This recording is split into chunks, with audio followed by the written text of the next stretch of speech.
ប្រទេសជប៉ុនគេមានម៉ាស៊ីនលក់អាហារដោយស្វ័យប្រវត្តិមួយដូចយើងលក្ខណៈថាយើងចង់ទិញទឹកក្រូចយើងយកលុយទៅញុកចូលក្នុងហ្នឹងទៅវាបានទឹកក្រូចញ៉ាំហើយណាម៉ាស៊ីនទាំងអស់ហ្នឹងវាដើរដោយថាមពលថ្ម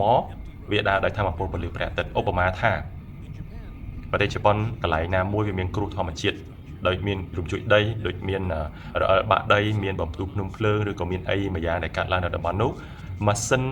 លក់អាហារទាំងអស់ហ្នឹងលក់ម្ហូបអាហារភេសជ្ជៈទាំងអស់ហ្នឹងនឹងប្រែក្លាយទៅជាជង្រុកនៃស្បៀងអាហារ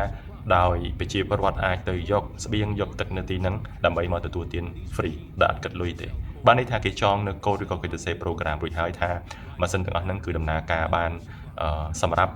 ក្នុងគ្រាអាសន្នដែលមានមហន្តរាយធម្មជាតិកើតឡើង